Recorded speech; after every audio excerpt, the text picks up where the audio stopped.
चौथा अध्याय विष्णु जी को नारद जी को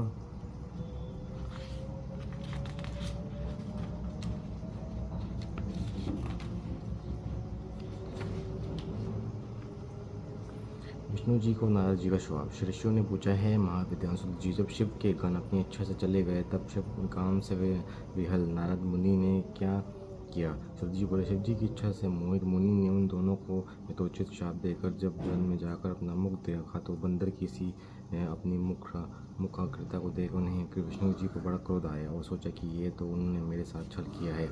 इस कारण वह क्रोध वो विष्णु लोक को चले गए और बड़ी हुई अग्नि के समान वाक्य कहने लगे। शिव जी की इच्छा से उनका ज्ञान नष्ट हो गया था और वह गर्व से पूर्ण वचन बोल रहे थे। उन्होंने कहा, हे हरि, तुम बड़े कुटिल और कपटी हो।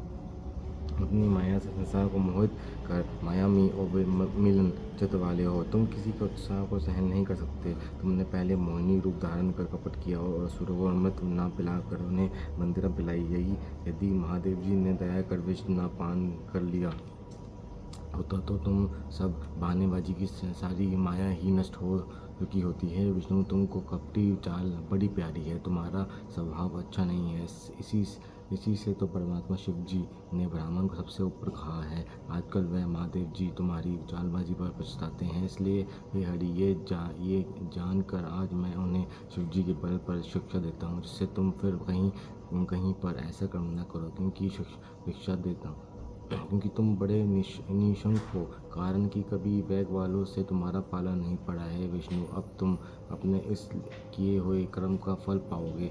हे विष्णु, तुमने श्री के लिए मुझको व्याकुल और मोहित किया है और जिस सब रूप से मेरा साथ व्यवहार किया है, हरि, तुम भी उसी रूप से मनुष्य होकर दुख भोगोगे और जैसे मेरा मुख किया है उसी मुख वाले तुम्हारे सहायक होंगे। तुम भी स्त्री से अलग होने का दुख पाओगे और संसार में अज्ञान से मोहित होकर तुम्हें भी नर लीला करनी पड़ेगी। इस प्रकार नारद जी ने भगवान को शाप दिया। विष्णु जी ने शिव जी की माया की प्रशंसा की और उस शाप को ग्रहण कर लिया।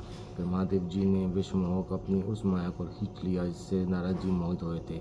उसके हटते ही नारद जी फिर पहले ही तरह बुद्धिमान हो गए और पश्चाताप करते हुए बारंबार अपनी निंदा तथा शिव जी की माया की प्रशंसा करने लगे। फिर आकर विष्णु जी के चरणों पर गिर पड़े।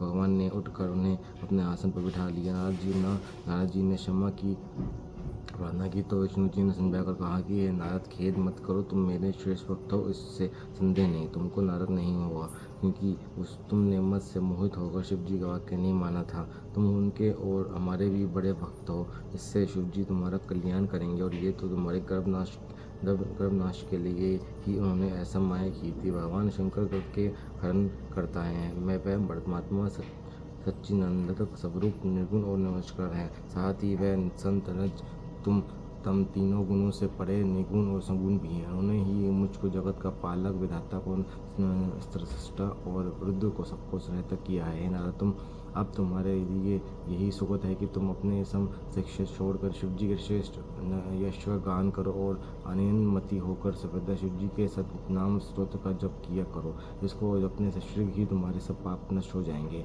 हे मुनि, शिव जी की पूजा से समस्त पाप नष्ट हो जाते हैं। अतः तुम भी पैर से लेकर मस्तक पर्यंत अच्छी तरह भस्म लगाकर ओम नमः शिवाय मंत्र का जाप किया करो। शिव के प्रिय रुद्राक्ष को यतन से अब सब अंगों में धारण करो। सर्वदा शिव जी की कथा कहो, सुनो और शिव भक्तों को अच्छी तरह बारंबार पूजो।